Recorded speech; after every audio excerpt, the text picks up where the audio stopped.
Rudy Giuliani, on behalf of then President Donald Trump, tasked me with a mission to travel the globe, finding dirt on the Bidens so that an array of networks could spread misinformation about them, thus securing the 2020 election for Donald J. Trump. I found precisely zero evidence of the Biden's corruption in Ukraine. The impeachment proceedings that bring us here now are predicated on false information spread by the Kremlin.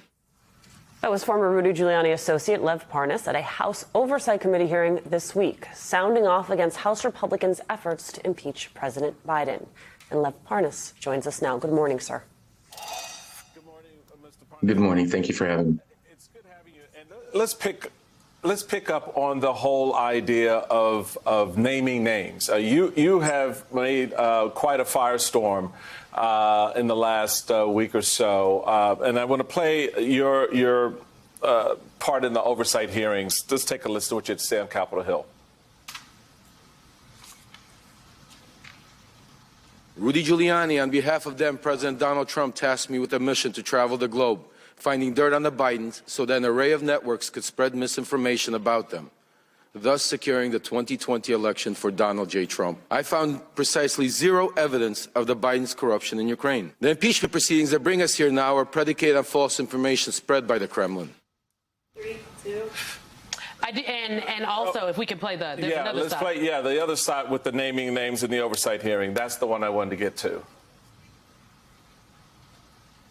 Did we have that? Okay. All right. So while we're finding that, what is the idea now that you have of going out and having this conversation in which you're laying out very clearly for folks the role of the individuals, the background conversations? Why now? Why not then? Why not real time? Just break away from the scene and go, this is not right. Thanks, Michael. I did. After my arrest, I've been screaming since on the top of my lungs to try to get the truth out. But unfortunately, I've been silenced by first the Southern District of New York, then by the DOJ, then by Special Prosecutor Scott, and then the Republicans in the Senate and the Congress by not calling the witnesses in the first impeachment. I did everything I could at the time. I was being discredited. They were trying to call me a liar. They were trying to call me a Russian spy, all kinds of stuff. But I did whatever I could, and I did hand over, out of the 300 articles of impeachment against Donald Trump, I think around 100 of them are my evidence that I handed over to the impeachment committee. The impeachment, and I would just, to follow up on that, Mr. Parnas, in 2020, you were a key part of the impeachment proceedings. You sat for an interview with the House of Representatives, and I think that snowballed to the moment that we brought us to this week, as you came before the House Oversight Committee and named the names as Michael said.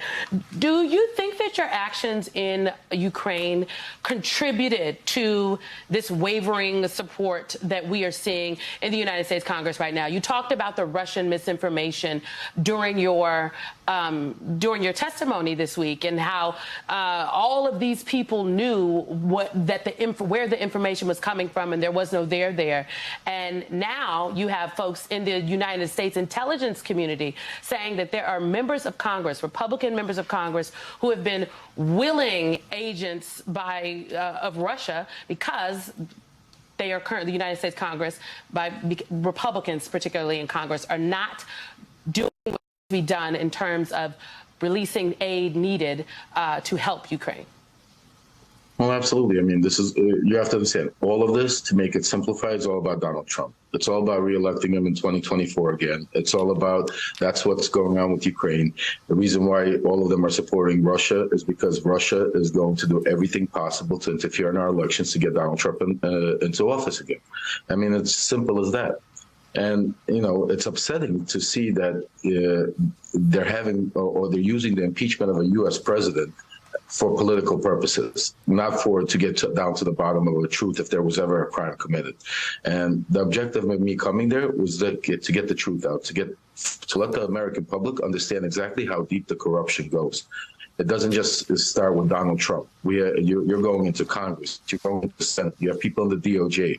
Just think about the investigation of how Bill Barr the DOJ chose to use information from a Russian asset to impeach a U.S. president, knowing all along that they had the evidence to debunk it prior to him even making those statements when they arrested me. And they chose not even question or talk about it. They chose to just bury it. And that's where the true investigation should happen. That's where we should have hearings.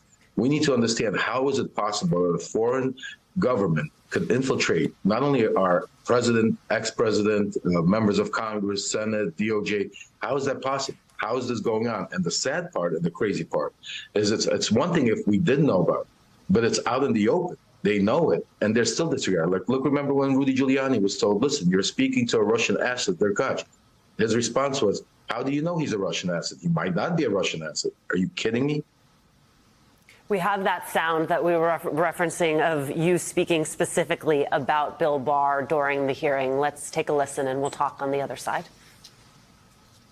Because the team's investigations were centered around Biden and Ukraine, I was designated the point person in every matter they pursued. That is how I know with certainty that these Biden stories are untrue then and are untrue now. Congressman Pete Sessions, then Congressman Devin Nunes, Senator Ron Johnson, and many others understood they were pushing a false narrative. The same goes for John Solomon, Sean Hannity, and media personnel, particularly at Fox News, who used this narrative to manipulate the public ahead of the 2020 elections. Sadly, they are still doing this today as we approach the 2024 elections. It would require for Republicans to stop doing that. I'm sorry, I didn't hear. Do you have a sense of, you name a lot of names there who, to your argument, have been carrying water for Donald Trump and by extension for the Kremlin. What will it take for that to stop? Well, the very first thing we need is to get rid of Donald Trump. We need to reelect Joe Biden into office. That's the very first thing. And then we need our country to wake up and realize that it's not just the president elections, that we need to get all of these people out of Congress, out of Senate. And, it's going to take some time. But that's the only way you're going to do it, is by getting out the vote, going out there and putting people that care about our country and not about the Kremlin or Russian propaganda into office. Because unfortunately, until you do that, or have committee hearings and let's get the truth out, let's put criminal, referrals onto people that deserve criminal referrals, that really did something criminal and are doing it till this day. That's the crazy part, that they're doing it till this day, right in the open with all of us to see. With Donald Trump right at the head of it, at the lead of it, with him making statements about NATO, with the Republicans now are willing to not even do the border, just for the sake of not giving Ukraine aid and making Joe Biden look bad. I mean, America has to realize it's all about Donald Trump. It's his narcissism that he has, that he's shown. It's not about the country. It's about him. Mr. Parnas, I guess for me, some of the frustration is, and I think for a lot of folks, that all of this has been set in motion by, yourself and Giuliani and others at the time, as you noted at the beginning of the conversation.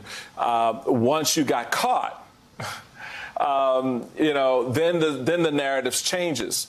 What do we do? What does it take? I mean, at some point, do people realize that they're hurting the country and they're putting us in a bad position, and it takes getting caught by law enforcement in order for you to realize that? I don't, help me understand the conversion story, because for me, when you're sitting there and you're talking to a Russian asset and you're working with an administration that is hand in glove with that asset and the Russians, how come it doesn't kick in then? Wait a minute, I got a time out. Y'all, what are we doing here? What happened? I mean, help me understand that. Yeah, I mean, it's a great question, Michael. But see, you have two sorts of people in Trump MAGA world. You have the leaders, the people that are brainwashing him. They're doing this for their own personal political and financial gains, like Donald Trump, Giuliani, and a lot of these congressmen and senators. And then you have the regular mega followers, the cult environment, where they're just basically brainwashed. And when you're in a cult, your mind thinks a lot different, and that's why you don't think common sense-wise. You think what you want to think and what you want to believe, and everything else doesn't matter. And if you take a look at every person that has gone out of that cult, mega cult, like me, Michael Cohen, and others, something had to happen in their life very drastic to wake up and leave. You either get arrested or, something personally happened to you to realize what's going on. And it has to be something really bad to wake you up and shake you up. With me, I am fortunate, as bad as it sounds, that I did get arrested, that I was able to get shocked out of the system, that I was able to have time to reflect, understand, and realize what I was doing. And that's why now I'm trying to make amends for all the mistakes and all the problems I caused by doing this with this team. So, yeah, it's very difficult. And unfortunately, a lot of these people are not going to realize it until it hits them personally in one way or another. A lesson learned. Lev Parnas, and thank you so much for taking time.